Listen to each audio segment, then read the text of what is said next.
Welcome back, guys, to the best individual sports debate channel on YouTube.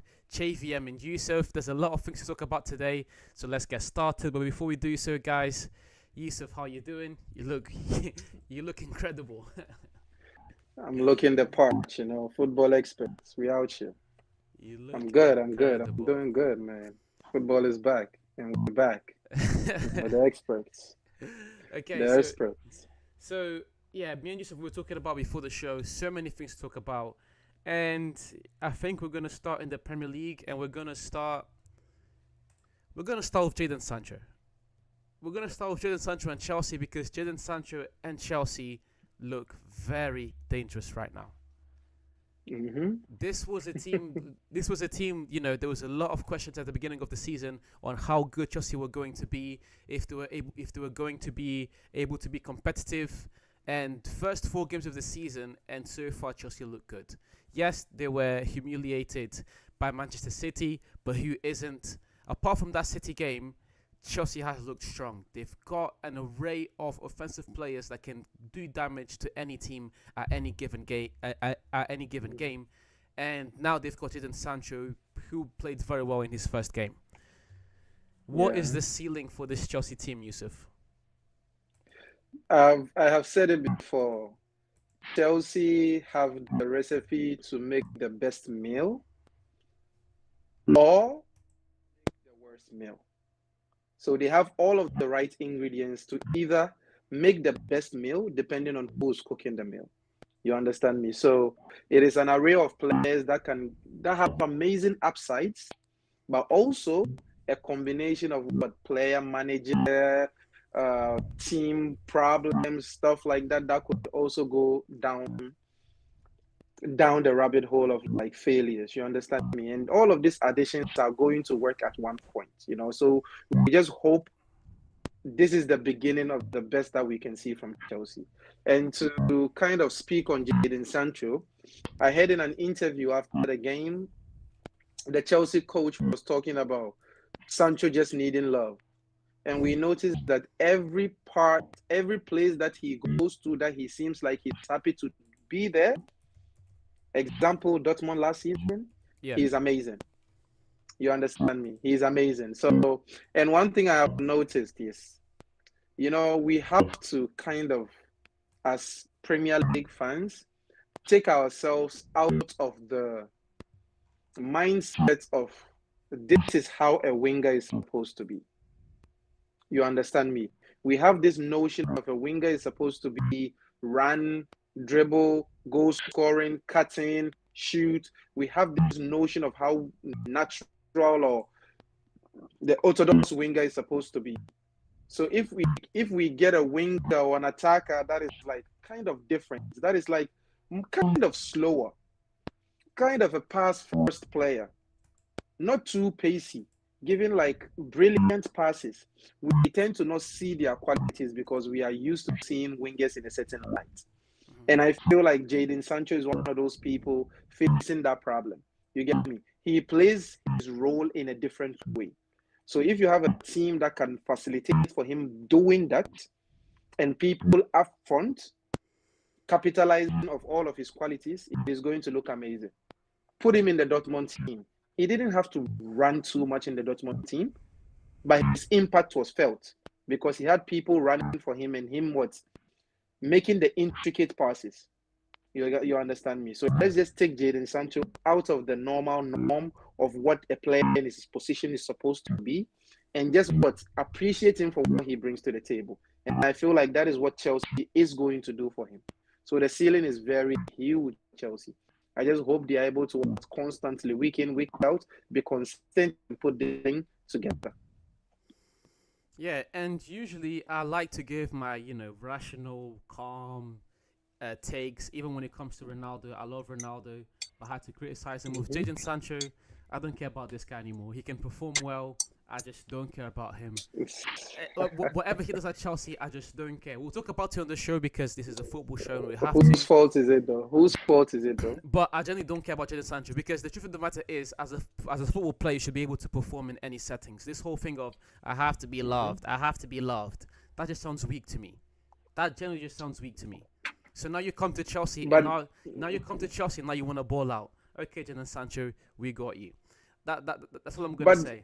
can Yeah, I go on, say man. something Go though? on, go Like on. Manchester United fans, instead of being bitter about this, I feel like you guys look. I am All bitter. of this I put on your manager. Yeah, you are bitter I about it, but am. like I'll be it honest. looks like This pissed anytime me off. Manchester fans are going to talk about these situations and players going and like being brilliant in other situations and all of those things, the underlining factor is the manager. Underlining factor is the situations he has created with all of these players. That is the underlining factor. Yeah, you might hate Jadon Sancho for whatever he does. And I felt like him coming back and them having a conversation. I said this when the move was done. I said it. I said, JVM, so couldn't the manager make this happen? I was like, yo, so like, is he still bitter about the situation with Jadon? And yeah, still bitter about it. That is why Jadon Sancho left. So if he goes and is performing somewhere, I feel like Manchester United should circle back and put the blame on the manager. Because the harm was done, but the player came, you said you had a conversation, you said everything was good, and the next thing we saw, he's been what? Shipped to Chelsea. Good. So who isn't okay? The player or the manager? And if the manager is okay, Jadon Sancho, let's be real. Football is a business. Let's put feelings aside. Let's put ego aside. And if Ten Hag can't put ego aside and put 2 and 2 together and get a team that is going to take him out of the mess of being one of the coaches on the hot seat every season, then he doesn't take this job seriously. You understand me? The ego of a player not saying sorry to you, it shouldn't be more than what the success of the Manchester United. You understand me? You don't let a winger like Jadon Sancho leave a team who is struggling to find attackers. You know, you are playing a Xerxes.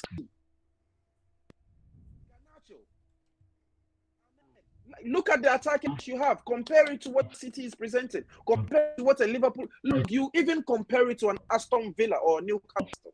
You could see there's a difference. You know, you have 2 project strikers. Let Jadon Sancho go because of ego or whatever it is. Just let him be on the bench. He would help you in one of those matches. You understand me? I don't get the reason why this coach can't just put ego aside with his bald head and do something, bro. You understand me? And if Manchester United fans don't wake up and like let this manager know, look, it's business. He's going to run this team to the ground because of ego and stupidity. Let's be honest. This is just stupid having Jadon Sancho just leave after the season he had in Dortmund. It's honestly, look, he's had that half season he had in Dortmund was better than every single player you have in your attack, aside Bruno Fernandes. It was a better season than every single. He went to the Champions League final, for God's sake. You have him back and give him to Chelsea? No better than Højlund. What are we doing, bro? No, I understand what you're saying. I agree. Like one of the marks of a great manager is being able to maximize the talent you have within that team. That's why so many people still think that Jose Mourinho is the greatest manager of all time. Because when it comes to maximizing talent within a team, Jose Mourinho has been able to maximize the talent within his team over and over again. You look at Porto, you look at Roma now. He's the first European manager to win 3 European competitions. Like Mourinho is able to maximize talent, and that is something that I believe Ten Hag so far has lacked. But at the same time, I'm not going to excuse a player who decides when he wants to perform. He can do one. Jadon Sancho can do one because this whole thing of I'm not happy, I'm not going to play properly. So you're getting paid how much a week? You're getting paid how much a week to perform, and I'm not happy. I'm not going to play. But you're getting paid almost 500k a week to play football, but you want to say, I'm not happy. I don't respect that. at all. I don't vibe with that. JVM, when he came back to Manchester United, did he ever make a statement of not being happy? When he came back after the Dortmund stink, all we heard was what? Conversations were had. Everybody is good. Why are you taking me back to before Dortmund? No. I'm saying... No, he had a great season. Yeah. He came back. Okay, he made all of those mistakes. And I remember you sticked up for the manager, right? Yeah, okay, he made all of that mistakes as a young player. You know, okay, he came back. They had a conversation. Let's be honest, they had a conversation. They told us everything was good, right? Let's start from there. Why is he in Chelsea now? You understand me? Because all of the complaints you are saying about him feeling like, oh, he's not loved and all of those. Yeah, I understand you. You understand me? You are supposed to be a professional. Okay, let's put all of that aside. When he came back, hasn't he been professional so far? Has he said anything? Has he tweeted anything? Has he been in it from disrespectful to the manager or anything? It is the manager who said everything was good. He hasn't. It's the manager who said everything was good. They all came together and said they had a conversation. He said, "Oh, okay, yeah. Understand me? Why don't we go back to that? Haven't you noticed a pattern with Ten Hag coming out to tell us one thing and doing the other thing? Haven't you noticed a pattern with him not being forthcoming with the media or fans? Oh, this player is a part of my plans. The next thing you know, he's in Chelsea. What is all of those things? You understand me? So, like in this particular case, what you are saying is null and void because Jadon Sancho hasn't been the crybaby so far. He has. The mistake has already been done. But we are not going to chastise him for this mistake for all of his career. The mistake has been done. Okay, he has been a crybaby. He has. Okay, he came back. They had a conversation, right? I just want us to go back to that point. He came back. They said they had a conversation. Right? They said everything was good. They said everything was sorted. Look, I would have respected Ten Hag for saying what? Yo, I don't want this guy in my team again. This thing cannot be solved. Ship him to Chelsea. Don't come and tell me everything is okay. Don't come and tell me you had a conversation. Don't come and tell me everything has been sorted. And later he's being shipped to Chelsea when you know you need a player like him. Underlining factor, you need a player like him. You don't have to go to the market again to sign a player like him. And what do? You give him to Chelsea. What? We don't need him. We don't need Jadon Sancho. Understandably, JVM. That is what I'm trying to tell you. This is one of the dumbest moves this season. That Manchester fans should put everything that had happened previously aside and think about this critically. Bro, you do need it. Wait. And even about this, like my final take on all of this is going to be, let's wait and see. Because it was one game where he made one alright pass and then Cuckoo did most of the job. Yes, throughout the game he was impactful. He was taking players and on. Later. And I won't take it back. At Dortmund, he didn't do much.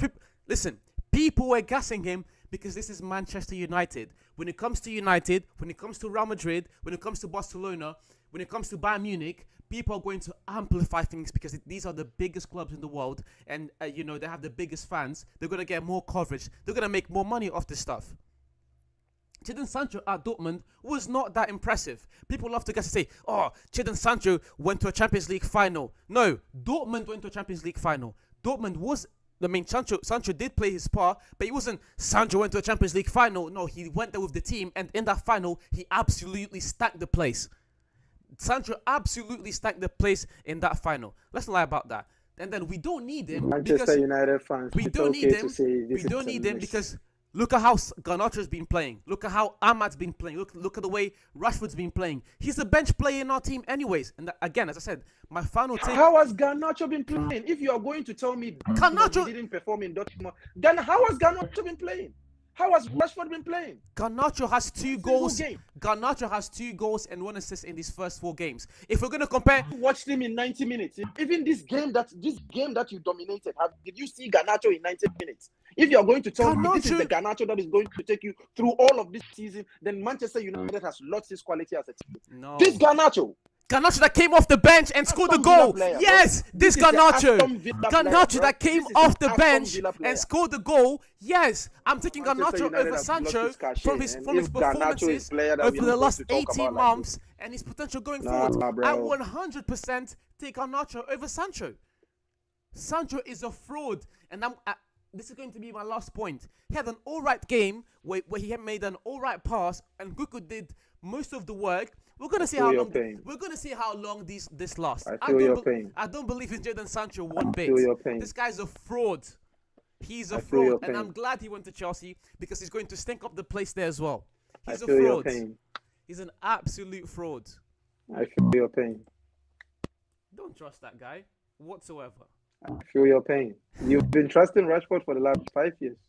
It's been okay for you, hasn't it? Yes, I've trusted Rashford, and Rashford has given me 3 one of the most inconsistent. 3 seasons. 3 seasons. We had this conversation about Rashford. I told you, true. 1 good season, stink up. 1 good season, stink up. Have I not been consistent? Has it been true? Listen, that's season. That's not stink true. Up. That's one not true. Okay season, stink up. And how much is he making? How much is he making? That's not true. If the future of Manchester United is going to ride on players like Rashford, Garnacho, Anthony, Ahmed, Zerski. And this future is I very still blurry. I take can't all see these shit. players over Jaden It's Fraud Sancho. very blurry. I I still didn't take say all these Sancho should be players starting, over but you should Jaden Fraud understand the Sancho. misstep. I didn't say Sancho should be starting, but you should understand the misstep. If you can see the misstep, if you can see that your manager isn't putting ego aside, this is going to happen to one of your other favorite players on the team. And then you come to the show and be like, yo, Ten Hag is going too far. Trust me, it is going to happen. His ego is here. He wears it on his sleeve. Ah, And it's I going to think happen again. Managing youngsters. Watch it. I think you explained it when he gets one of my favorite players because he got your favorite player. he packed him up. Yeah, he used.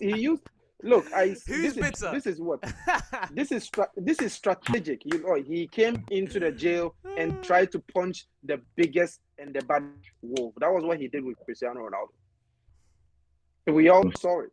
Last, I Into said the this jail and before. felt like, yo, Last if thing I'm on able to Sancho. attack this guy, everybody is going to fall in place. But guess what? After Ronaldo left, it's been arguments and arguments upon argument and misunderstanding upon misunderstanding upon misunderstanding because you can't treat Manchester United or you can't coach Manchester United like you coach those 18-year-olds in Ajax. And the day you understand that and understand this is a different club, that is the day you start seeing success. The day you start seeing that football has changed, and sometimes you have to stroke some egos. That is when you are going to see success. If you are going to be the what commander on this Manchester United team, there are players that are not going to fall in line. And if your first thing to go to is ego and discipline, trust me, they are going to leave the team, and it's going to be this roller coaster over and over again. That is why you keep signing players like Zerski because you know you can control them. When there are players like Osimhen on the table, we see the type of manager you are. Keep signing the young players. If they don't pan out, see City win the league season in, season out. Because City is signing Haaland and City is signing Savio. Liverpool are signing players that are ready to perform. You are signing players that you want to what? Coach, breastfeed, and what? Give them Cerelac. You understand me? That is what we are doing. We buy them, give them Cerelac, show them how to play football, and hope that in this season they are going to score 25 goals. When there are players that have already shown us the 25 goals is already up for grabs. That is the manager you are praising. Understand that. That is the manager you are praising. Keep buying projects and say this season you want to do something. Keep buying projects. You need a whole container of Cerelac for the small boys you have there. 30 feet. Oh my god, that was hilarious. Okay, wait. Before moving on to the next topic, which is going to be Real Madrid, and the shaky game against Sociedad. Yusuf, just do me a favor. Just log back out and log back in, just to try to see if that's gonna fix your mic. Oh, this has been great so far. Okay, guys, just gonna wait for a second for Yusuf to come back in.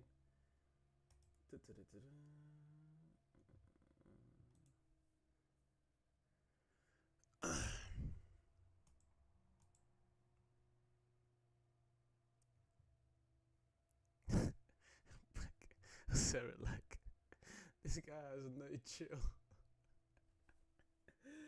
Oh, how he's saying is we're breastfeeding our players. This guy cracks me up every time. Let me just see if he's back in. Okay.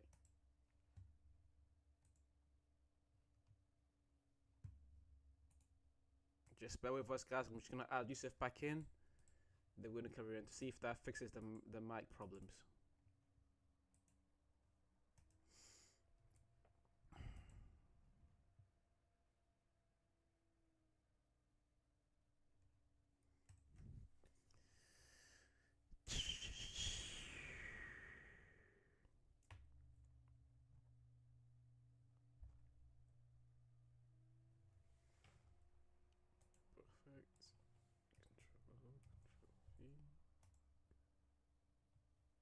Okay. You're back in, Yusuf. Okay. Is the mic okay now? It's alright. But we'll make do. Anyways. Next topic. Real Madrid won. Wait. Real Madrid won 2-1 against Real Sociedad. Excuse me. Um, it was a very shaky game. It was a very shaky game. Real Madrid did end up with the win. Vinicius scored. But again, over these past few games, Real Madrid have not looked like the Real Madrid that we were promised. The dominant Galactico team that we were promised. And we're going to start with Yusuf and we're going to try to begin to understand why that is and what are the things that the team can do to try and address these problems. Honestly, I feel like we are kind of over exaggerating when it comes to this Real Madrid struggle. You understand me? There's a big name that has been added into the squad. There are a few names that are injured. You understand me? Our top three midfielders from last season, Chouamini, Camavinga, and Bellingham, are all injured right now. We have a midfield of Modric, Valverde in the previous game. That is a midfield without a natural defensive midfielder. You understand me? We had Brahim Diaz also go down injured in that game. We started Arda Güler, who was like very exceptional in the game. And there's a big name, Kylian Mbappe, trying up front to what really gel with what Vinicius Junior, Rodrigo, and Brahim Diaz is. You understand me? We started last season similarly. Remember when we started with the 4-4-2 formation, Vini and Rodrigo were finding it very difficult to understand their role in the 4-4-2 formation. It got to a point I even said, why don't we just go to the 4-3-3 and play Rodrigo as a false nine? It is better than what we are doing with the 4-4-2. But later it panned out, and I gave my respect to Carlo for sticking to his plan and having the plan work for him. I feel like this season is the same. And mind you, it's probably one of our best games so far this season. I'm going to give a green to every single player on the pitch because every single player on the pitch, including the substitutes came to rock. They came to perform. You understand me? I would give Bellingham, I would give Mbappe, Vini, all of them like a 7.5 to 8 rating because of the level of performances they had in that game. And I like the fact that Real Sociedad didn't come to play. They really came to perform in the first half. And that was one of the best first half performances I've seen, us contain them and also try to give them help. And that game really kind of gave me hope to what to expect coming in the future. I feel like Real Madrid is just trying to get his footing right. I feel like Kylian Mbappe is understanding his role, understanding the team, understanding the chemistry. You see the way they celebrated the goal. Yeah, we know it's Vini's team right now, but I like that dynamic. Play one penalty, I play the next one. Nobody is angry. You understand me? This is what the second consistent time that Kylian Mbappe has scored. Trust me, that is going to build some level of confidence. I was seeing some link-up plays when Rodrigo came inside that I didn't see in the first few matches that Rodrigo started. I'm like, okay, they are understanding each other. I saw some amazing passes from Arda Güler. They are understanding each other. So what? Understand that this team is kind of deficient without the Chouaminis, without the Camavingas, and without the Bellinghams, and now Brahim Diaz. But as the time goes, as the season goes, we are going to get our core together, and they are going to understand the way to play with each other, and we are going to run the rest of the season with what amazing football. So I feel like, let's just not overreact. We drew 2 matches and what won. We haven't really shit the bed that much for us to panic. You understand? So yeah, I feel like with Real Madrid, I was going to give a very similar take where the problem with this team at the minute is the midfield. As Yusuf said, Tranemi, Camavinga, and Bellingham are all out. This is meant to be the new Toni Kroos, Casemiro, and Luka Modric. It's like, imagine if that 2018 Real Madrid team, if they took Casemiro, Modric, and Kroos. I feel like in that time they three-peated, maybe I'm wrong, but I don't remember all 3 of them being out at the same time. I don't think that happened. I don't think that happened once. And the only time it happened was, so not to cut you off, the only time it was the season where they overplayed Modric and he got injured. And in 1 week, we came out of what? We came out of the Champions League, came out of the Copa del Rey, and dropped a few points in the league for Barcelona to win the league. So they have never really been out that much. Yeah, but even then, it's like one player. This Real Madrid team, they're trying to adapt. They're trying to build this new player into the team, and they lose their midfield trio. They lose arguably the best midfield trio we have in the world. So trying to build a new team, and then you lose three core players. That's of course going to have an impact on performance. As soon as these guys get back in, Ancelotti is going to be able to work the way he's meant to work. He's going to be able to put the plan that he had envisioned, because this is not what he had. He never had envisioned to be playing Arda Güler, Valverde, and Luka Modric as his midfield three. Yes, these players are going to be essential throughout the season, but not as your starting three. So yeah, it looks like Bellingham's going to be coming sooner than Camavinga and Tranemi.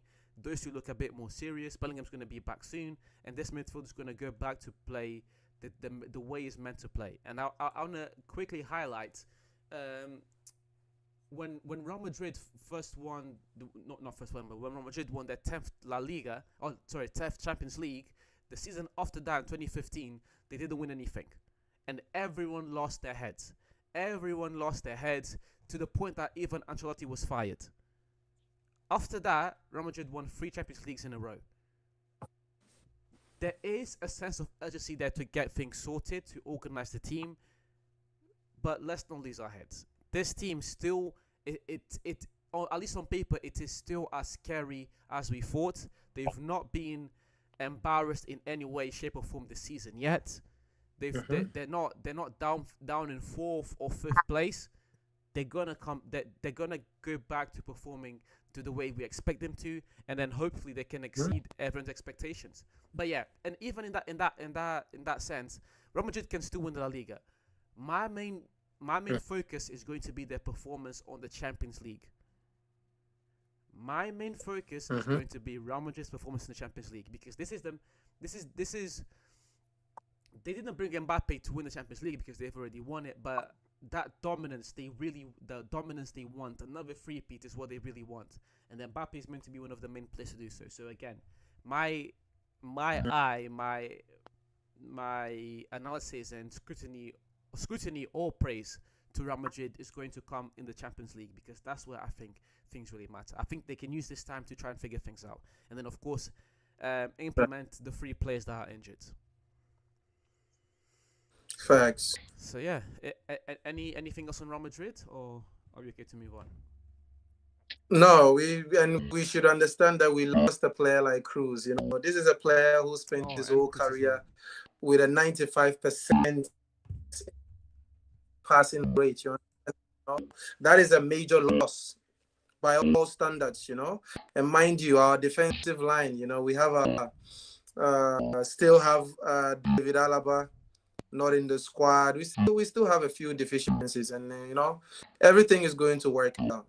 Everything is going to work out. Yeah, and then staying in Spain, but going on a bit further down south, if I'm not mistaken, Barcelona.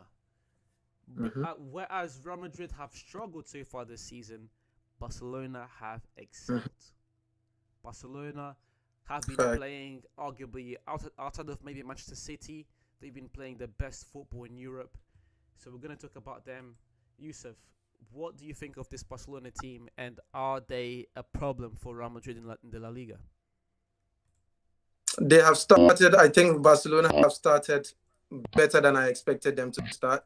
There's free-flowing football going on in Barcelona. I like the fact that the coach is holding everybody accountable. If you see them on the pitch, they are kind of like earning their minutes. You get me? There's a few young players that are outperforming even their ages, right?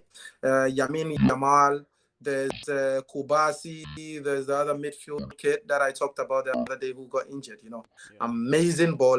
And everybody is earning their minutes, Like, it's like the new coach has made football great again in Barcelona. Like, people are enjoying their time. You see the likes of Rafinha, who was having kind of like a down sparrow during his time in Barcelona, finding like new life. You see Rafinha being placed in different roles. You see Daniel Olmo coming into the squad and making an immediate impact. You understand me? Everything seems to be going right for them, and even including Manchester City. I feel like if you watch both teams play, I feel like this season Barcelona is the best club in football right now so far, and they have been playing the best football so far. Look, everybody is losing to them by 4 goals, bro, Battered. and the goals are coming so easily. I'm not saying they are better than Manchester City. I'm saying they are playing better than Manchester City so far. You get me? I've seen all of the Barcelona games because I'm looking to criticize and everything. They don't have the same caliber of players as Manchester City, but the free-flowing football, people embracing their roles, the kids earning their minutes. And you can't compare their level of competition to a Manchester City. So a Manchester City still holds their own, but depending on what Barcelona has done so far, where we thought Barcelona is going to be this season, and how they have been performing so far, I feel like they have been one of the best teams in football, if not the best team in football so far. Yeah, no, nothing there really to disagree with. As you said, this implementation they've had of these young players in this Barcelona team is again that La Masia DNA. This is, if you think back to that 2009 team, 2019, that's why they were so special. Messi Academy graduate, Busquets, Xavi, Iniesta, Piqué Academy graduates, Pedro Academy graduate. Like that team was really built in the Barcelona academy, and you're getting, as you said, a lot of players this season that are coming through the ranks. As we know, Barcelona have had their financial issues. They managed to get Dani Olmo in some way, somehow, and he's gotten injured. But as you said, the likes of Pedri, the likes of Kubasi, Lamine Yamal, these are all the likes of Casado, Balde. These are all players that have been built in-house. They've all been built in-house, so that's why it makes that a bit more special. And the fact that they are all performing, hey, it just goes to show that at Barcelona, they may not be as dominant as their rival, but they will still be competitive no matter what. So, yeah. And again, at the start of the season, I talked about this. I said it's going to be very boring in La Liga this season, but Barcelona made sure that I was wrong. And they've made this La Liga season, at least in the first 4 to 5 games, very interesting.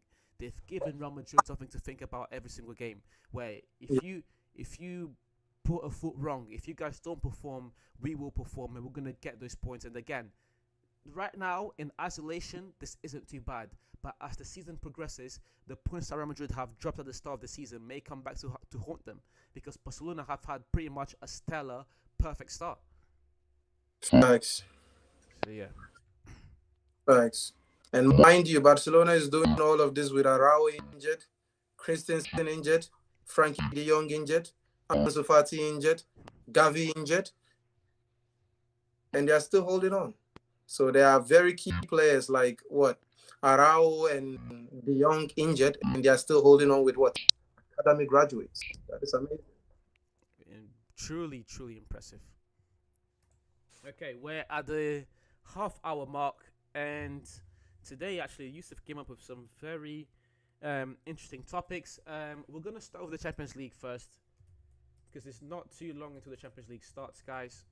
So I'm just going to open... Oh, I'm saying it's not too long. It starts tomorrow. Tomorrow, yeah. Shoot. I'm going to be able to stream the games. I don't have work. Wow, this is like the first time in forever. I'm going to be able to stream Champions League matches. You heard this first. You heard it first. Tomorrow, 8 p.m., Real Madrid. We're doing a watch-along. You heard it here. Yes, sir. Let's go. And I can upload a video for tomorrow morning. Yo, Frederick, don't use in the chat, bro. Guys, tomorrow we're back. Tomorrow we're back. Okay, sorry, that got me a bit sidetracked. I just realized. Tomorrow, look at how many games there are. I've said this so many times before. This is you might have to change the game you want to stream, though. Yeah, I'm streaming Real Madrid.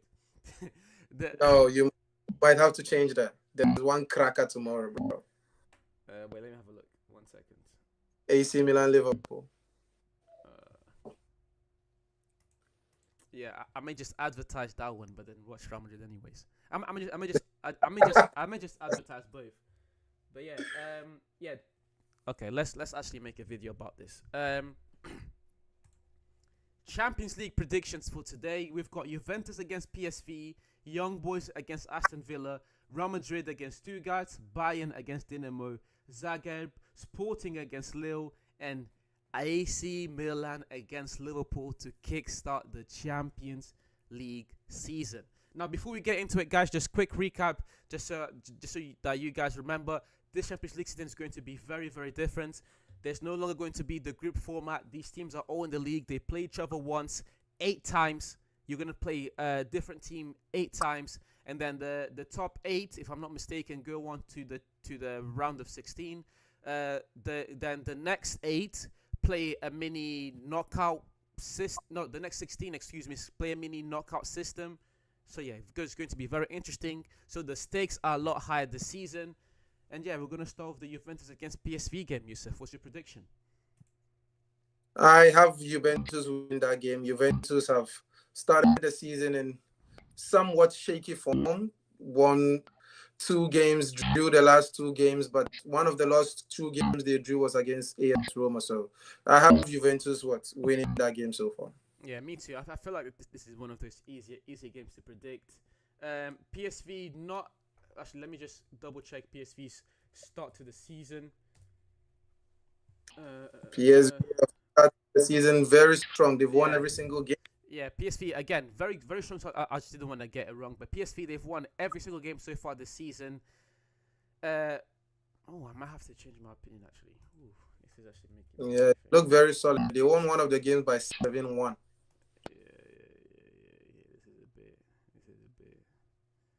Yeah, Yusuf, I'm sorry, bro. I'm going for PSV on this one. Just I because got you. I know if it's not going to be a PSV win, it's going to be a draw. Because I know how Juventus, at least especially for the last 2 years since Ronaldo left, they've been playing one of the worst brands of football in Europe. Juventus, who at one point were one of the best teams in Europe. If you think back to the 2015 all the way to 2018 season, that 4-year span, Juventus were one of the biggest hitters in the Champions League. But since Ronaldo left, they've been one of the most boring teams to watch. They've had a very shaky start to the season, whereas PSG have been stellar all throughout. So I'm gonna go with PSV on this one. Young Boys against Aston Villa. Young Boys against Aston Villa. I think I'm going for Aston Villa in this game. Even though Young Boys are having one of the best seasons so far, they've started the season only drawing 1 game in like 5 games. But I feel like Aston Villa kind of has been getting it out of the mud in the league so far. So if they bring that ruggedness that they've been exhibiting in the league so far, I feel like this is a game they could win. They only lost to Arsenal so far. So with teams within their strength levels, they've been able to win against them. So I feel like Aston Villa could come out with a win, but they shouldn't go down and try to fight their way back. It wouldn't happen with them, with a team like Young Boys. Yeah, and this one I agree as well. Aston Villa against Young Boys. I'm going to give the win to Aston Villa. It's going to be very interesting to see how this Young Boys team sets up. Again, one of those teams that have just been in the Champions League year in, year out.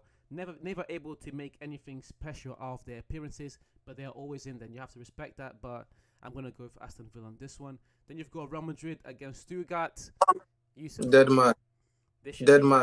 This should be an easy game, and I'm gonna go first on this one just because I don't just want Real Madrid to win this game. I want them to dominate. I want them to destroy, respectfully, Stuttgart, but I want Real Madrid to destroy Stuttgart, and I want Real Madrid to really put their foot down and show everyone that the points they dropped the start of the season were nothing but small mistakes. You know, as I said this before, this is where I'm going to judge Real Madrid. They're playing at home in their competition. The Champions League is their competition. You have to make it happen.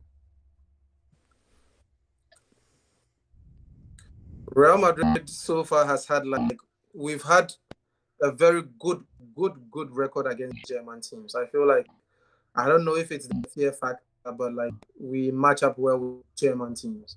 And if it's going right against a German team for us, that is like 3, 4, 5 goals. And this is an opportunity for I feel like Kylian Mbappe, Vinicius Junior to like, put their stamp on the Champions League. Make everybody that is coming to Real Madrid realize that this is our tournament. Yeah. And we could repeat what we did last season. I feel like Kylian is going to take this match very seriously because he wants to make a statement. He wants to make them know he's here. Yeah, the next game is Bayern against Dinamo Zagreb. This is another game where this Champions League group stage. As much as I like it, some of these games are just like dead on. It's good. Bayern are the favorites to win against Dinamo Zagreb. Yusuf. Shout out to Vincent Company. We all didn't see the signing of Company coming. We all didn't see him being like one of the choice coaches for a team like Bayern Munich, but so far so good. They've won every single match by an average of 4 or 5 goals. That is amazing. Vincent Company isn't leaving anything on the table. Even with the match against Wolfsburg that they struggled, they were still able to pull out the win. You get me? Last game, they won by 6. That is the hallmark of a great team, you understand? So, Dynamo Zagreb has already started the season pretty poor, lost their last 2 matches. So, I still feel like this is an easy win for Bayern Munich, and it could be like one of those 6, 7 goals massacres. Yeah, and I was actually quite supportive of Company going to Bayern Munich. People were saying he doesn't deserve it, but look at what Company did at Belgium with Anderlecht. Look at what Company did with Burnley in the Championship. Company is a good manager. He had a horrible year last year. Let's not forget that. And maybe because of that, you think that he doesn't deserve that job. But even then, it's like it just goes to show that at Bayern Munich, the decisions at the top are being made carefully. They didn't just choose Company on a whim. They chose Company because of his previous performances where he dominated the championship, one of the best seasons in the championship. He absolutely dominated with Anderlecht as well. He's a manager that the players respect, which I think is very important at a club like Bayern Munich where you have so many stars. So yeah, 5 games, 5 wins. I can't say I'm surprised. The next one is Sporting against Lille. I'm going to go with Sporting. Again, a lot of these games our predictions are going to be mainly based on current form. And Sporting, so far in the Portuguese league, they've not put a foot wrong. They got 15 points out of 15. They've been amazing. Whereas Lille has been kind of shaky. Facts. The fact that Sporting is even playing at home is an indication that Sporting is going to come out guns blazing. 2 of the matches Sporting has played at home this season so far, they are averaging 3 goals. They scored 3-1 against Rio Ave, and they scored 2-0 against Porto, one of their biggest rivals in the Portuguese league. So they are taking home matches very seriously. They haven't lost in a while at home. The only loss they had was against Porto, one of the biggest teams in the league. So, I feel like Sporting, even playing at home alone, gives them an advantage over Lille, who's struggling, by the way. They've lost 3 of their last. They've lost 2 of their last matches. Yeah. Away from very deplorable. 5 games, only 1 win away against average teams. So, I'm leaning Porto. I'm leaning Sporting on this one. Last one, AC Milan against Liverpool. I love AC Milan, but I feel like Liverpool is going to destroy them. I don't just think Liverpool is going to win. I think Liverpool is going to destroy them. Yes, Liverpool lost against Nottingham Forest on this weekend, but before this game, they demolished Manchester United. They hadn't conceded a single goal, and even this loss they had, it came as a surprise to everyone. It's a very, very tight game against Nottingham Forest. And before that, they were also scoring goals at will. Whereas AC Milan horrible start of the season. They are down in 10th place, already far away from Napoli, Inter, and even a surprising Udinese. So yeah, I'm gonna go with Liverpool. I feel like Liverpool is going to give AC Milan the business. I'm also going for Liverpool in this one. Liverpool has started the season very strong. We need to really give a lot of praise to the Liverpool manager. We need to give a lot of praise to the Liverpool manager. He has been able to kind of rally the troops and not let them lose momentum after losing a coach like um, the coach they lost. What's his name? Klopp. Klopp. You understand me? So far, so good. So far, so good. He's been able to rally the team to like an amazing attacking and defensive prowess. So I don't think AC Milan is so much of a match for them. I still think Liverpool could pull out the win. Yeah, and that's it. That's our Champions League predictions. I completely forgotten that I started tomorrow. My schedule allows me to stream both Tuesday and Wednesday, which is something I'm 100% looking forward to. So yeah, I'll see you guys tomorrow in the for the watch along. But yeah, concerning today, we still have at least one more topic to go over. I feel like this one's again one of those fun, but at least more fun topics, which is we're gonna make a comparison on football of 10 years ago compared to now. For example, I don't know if what you meant by that, Yusuf, but are you mainly talking about the Ballon d'Or? Were you talking about that? Yeah. I went to a rabbit hole of like Ballon d'Ors in the previous years because I've had a take that I've told you that I feel like the last 5 or 6 Ballon d'Ors winners, right? The last 5 or 6 Ballon d'Or winners, the top 3 would win this year's Ballon d'Or hands down. So the person who came third in those previous years would win this Ballon d'Or hands down. And that is a take that I've said on the show and on previous shows before, because of like I feel like the quality has just been watered down so much so that this performance from Vinny in the previous years, when Messi's and the Ronaldos were running around, would be an average performance. He might not even make the top 10, because we had the likes of Lewandowski's and Suarez's and the Iniestas winning all of the awards and still not being able to sniff the Ballon d'Or. You get me? So I just went through a rabbit hole and like I just made a comparison 10 years, 20 years before. How was football looking like? Yeah. And is football in good hands? Are we heading through the right direction? And I felt like it looks like the quality of players and the quality of performances have really dwindled, because when I look at the Ballon d'Or finalists, the top 20, the players and the caliber of players and what they were doing, I realized that man, it looks like it's really dwindled so far. Yeah, I kind of agree with your take. The only rebuttal I have towards your take is that the problem is not really the quality of players, because the quality of players, like these guys, they're gonna need time to develop their legacies. They're gonna need time to develop their legacies, and I feel like a lot of them, they've not really hit that, those legendary status just yet.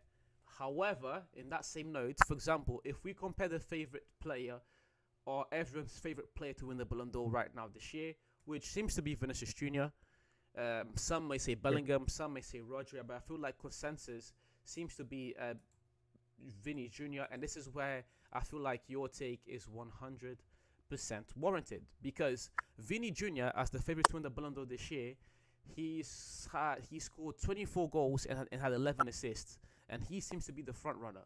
If we compare that now to Ronaldo in 2013-2014, Ronaldo scored 51 goals that year and had 17 assists. Not only did Ronaldo more than doubled Vinny's goal tallied, he also had more assists. Mm-hmm. He more than doubled his goal tally from 20, because Vinny had 24 goals, Ronaldo had 51. Vinny had 11 assists, Ronaldo had 17. And this is not counting the all the World Cup things that happened that year, because 2014 is it my favorite year in football? It's top 3 in football. I loved 2014. So we're not even going to talk about that, because 2014 is legendary in my life as well. The personal stuff I had in 2014 is still nostalgic. But just comparing, for example, the performances the players we're having at the time is not even comparable. And I'm talking about Ronaldo, but then you look at what Messi was doing in 2014. Just give me a second, guys. Let me just get the numbers so I make sure that I'm being accurate. Just bear with me, because we can then make a comparison, because the competition this year seems to be Vini or Bellingham, Vini or Rodrigo. If you compare then Messi to Vinicius Jr., Messi had 41 goals and 14 assists. Again, almost more than double of what Vini had, and also more assists. And this is what we meant at the time by do not take Ronaldo and Messi for granted. Because even if you go 10 years before that, in 2004, I feel that's the year of Henry and Shevchenko. Not is it Shevchenko? Deco. Is it Shevchenko? Did Shevchenko win in 2004? Yeah, Shevchenko won in 2004. Yeah, that was the year of Henry and Shevchenko, and even then it's like 10 years after Ronaldo and Messi. They, like, you can't compare Ronaldo and Messi. 10 years before that, they were better. 10 years after, they were better. And this is why we meant by appreciate the goods. This is why I think this is such a great topic, because I love these, like, all-time conversations. Is it unfair on Vini and Bellingham? It is. But guess what? It is the game. You guys want to perform and win Champions Leagues. Guys that done it before you this is why Ronaldo and Messi is the greatest rivalry we've ever had in sports. The second best, you can argue Nadal, Federer, and Djokovic, but really and truly, Messi and Ronaldo is the greatest, the number one, and you see it. Like 10 years before, they were better. 10 years after, they're still better. The consistency. It's insane. Never been done. It's insane. Never been done. Like Messi this year, he would win the Ballon d'Or, and it would even be a debate. It wouldn't be a debate. Okay. And this is not counting the fact that this year Messi also was the World Cup player of the tournament. That's not even counting that. So yeah, very good topic, man. Yeah, and when you do the breakdown, trust me, JVM, I'm just going to go through the Ballon d'Or top 20 list from 2004, 2014, then we do 2024. Yeah. And you tell me the quality, and you also tell me which of those years had the best top 20 list. Yeah. So I'm going to start with the Ballon d'Or 2024.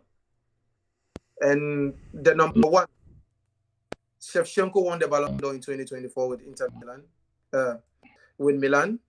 The second was Deco. The third was Ronaldinho. The fourth was Thierry Henry.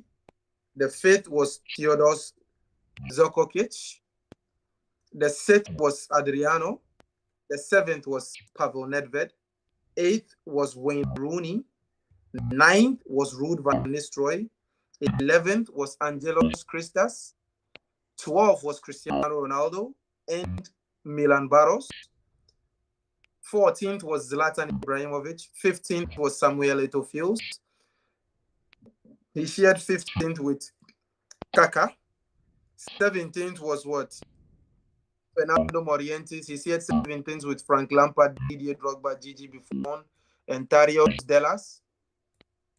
And that marks the top 20 for 2014. 2004. Yeah. Now we go to the top 20 for 2014. In 2014, Cristiano Ronaldo won the Ballon d'Or. Second was Lionel Messi. Third was Manuel Neuer. Fourth was Arjen Robben. The fifth was Thomas Muller. Sixth was Philip Lam. Seventh was Neymar Jr. Eighth was James Rodriguez. Ninth was Tony Cruz. 10th was Angel Di Maria. 11th was Diego Costa. 12th was Gareth Bale. 13th was Zlatan Ibrahimovic. 14th was Yaya Toure. 16th was Karim Benzema. 17th was Andres Iniesta. 18th was Bastian Schweinsteiger. 19th was Javier Mascherano. And the 20th was Thibaut Courtois for the 2014 Ballon d'Or finalists, 20 finalists. And now we go to this year, 2024, 10 years later. The Ballon d'Or finalists for this year, top 20 are Jude Bellingham, Hakan Chanaglu, Dani Carvajal, Ruben Diaz, Artem Dovbyk, Phil Foden, Alex Grimaldo, Erling Haaland, Matt Hummels, Harry Kane, Tony Cruz, Ademola Lookman, Emilio Martinez, Latario Martinez, Kylian Mbappe, Martin Odegaard, Dani Olmo, Cole Palmer, Declan Rice, Rodri, Antonio Rudiger, Bukayo Saka. That concludes the list for 2024. So, judging by these three lists, who do you think had the best top 20 list? I feel like it's easily 2014. Like the players that were able, not easily because 2004 is also heavy hitters, but that top 10 of the 2014 is insane. And where was Xavi? Was Xavi even in the top 10? Xavi was not in the top 10. The top 10 was Cristiano Ronaldo, Lionel Messi, Manuel Neuer, Arjen Robben, Thomas Muller, Philip Lahm. No, I'm saying in 2004. Was Xavi in the top 10? Oh, in 2004. Yeah. No, Xavi was not in the top 10. Yeah, Xavi and Ronaldo as young players were outside the top 10. So 2004. Yeah, Cristiano. Yeah, 2004 is a great shout, but 2014 for me is just that year. Insane. So yeah, I feel like, the top guns in football, I feel like the caliber of players, the aura of players that we kept seeing in the top guns, even though these players are still building their legacies and everything, but at the point of these players even winning these Ballon d'Ors or coming into the top 20 Ballon d'Ors, their ages and everything, legacies were already set, So yeah, I feel like the quality has kind of like dwindled. And I feel like, yeah, football has changed and now it's a young man's sport. So that could factor in. But yeah, the Ballon d'Or kind of has lost kind of its quality a little. Yeah. So, again, great topic. Guys, we're back Wednesday. Yeah, we might do like that. We might do the show during the Champions League game. I appreciate all of you guys for coming and watching. Frederick, you are an absolute legend, bro. Thank you for continuing to do your great work. Yusuf, thank you for coming on. We continue moving forwards. Any final words? No, I just want to tell people to you just know that you don't have to explain your dream. It's your dream and it belongs to you. Just have the mindset of just chasing your dream and less talking about it to people. Facts. Facts. I also had that kind of situation today. But yeah, we appreciate you guys, and as per usual, we'll see you soon. Peace.